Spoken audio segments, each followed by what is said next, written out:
Hi, Reconcilers. Reverend Reagan here. It's Wednesday, November 20th. I hope you are enjoying our fall weather that we're having. I hope you're finding joy and hope this week. Today happens to be Trans Day of Remembrance, the day that we particularly remember our trans siblings who have lost their lives to violence and other inhospitable ways that our society excludes them.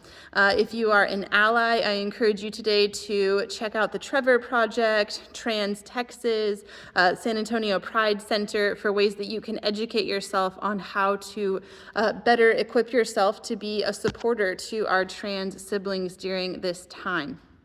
There's lots and lots of good things going on here at Reconciliation, so I invite you to continue to reach out and to root yourself in our community. You cannot be a Christian by yourself. You cannot affect change in our world by yourself. You have to do it in community, which can be really frustrating sometimes. But it's beautiful and it's wonderful, and our diversity and our unity in diversity makes God happy, and it is how kindness and change can be put into the world. So come and join us for lots of good things. Worship on Sunday. We've got 3 amazing adult formation class offerings. Our nursery is opening a second nursery for older pre-K kiddos. We're going to have all sorts of good stuff starting in January for our kiddos as well. Our new youth high school Bible study starts December 1st, so that's just in a couple of weeks. So please read your e-news below. Check out our calendar online. There's so many ways you can plug in.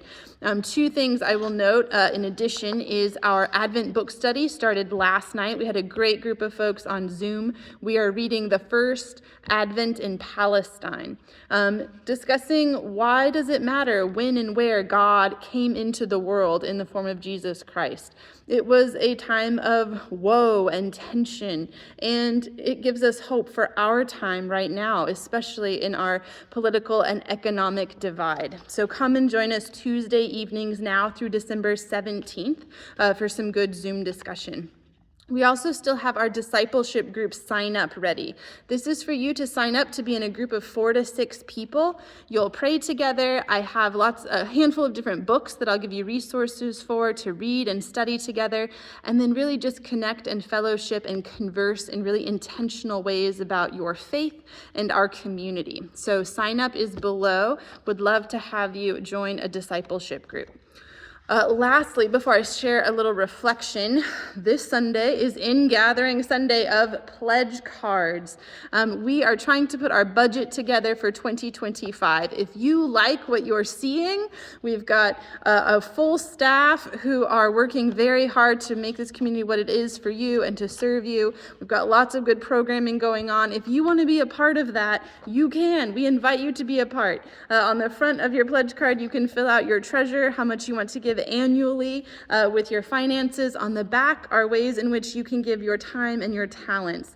I'm aiming for everyone to fill out a pledge card, right? If you are a part of this community, we invite you to be a part by filling out a pledge card and being with us in all sorts of ways in 2025. So prayerfully look over your pledge card, fill it out, and bring it, and we're going to bless them all as we give our time, talent, and treasure back to God, as we thank God for all the blessings we've been given, and then in response, return some of that to God. Lastly, I'm going to read you a little reflection, speaking of community and all of the ways in which we're coming together to work together. And this is my favorite, one of my favorite Advent meditation books. It's a daily Advent calendar. It's called All Creation Waits by Gail Boss. And every single day in December, you read about a different animal and sort of how it relates to Advent, darkness into light, hibernation, all those good images we get. And there are beautiful woodcuts throughout. So I'm going to read you my favorite one, which is actually from Advent Day 6. I know we're a little early, but this is so beautiful. And this reflection is about the honeybee. The snow doesn't yet cover the foot of my boot, so the walking's still easy among the hardwoods.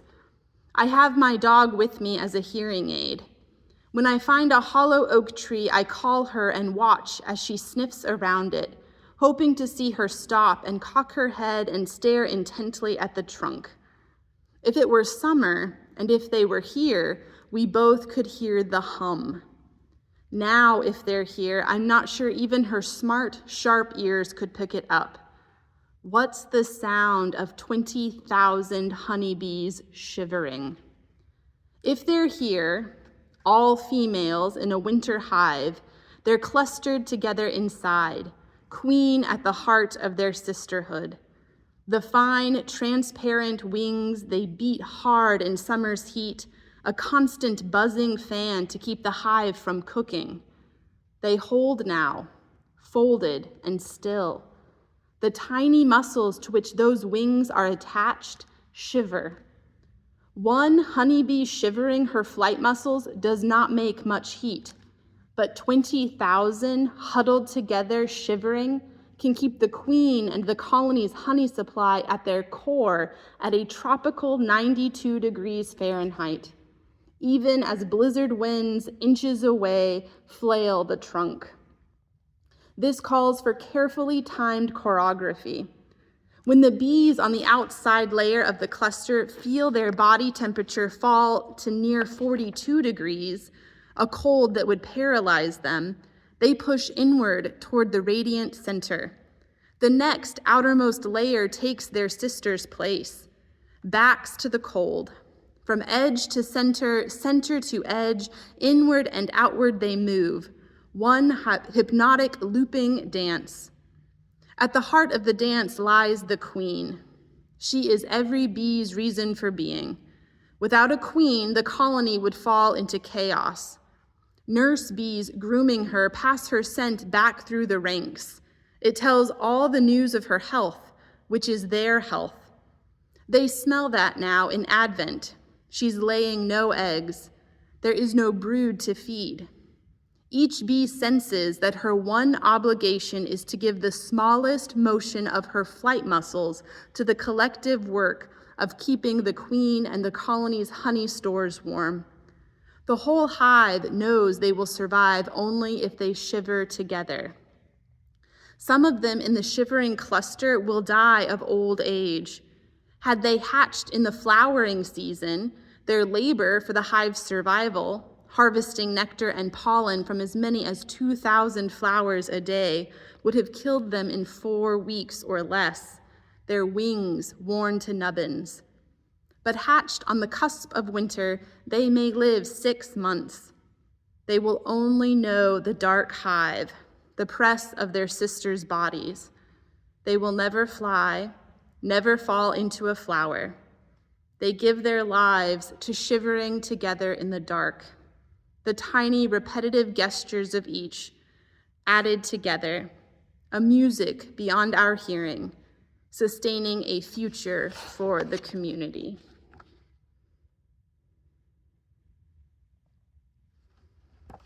Amen.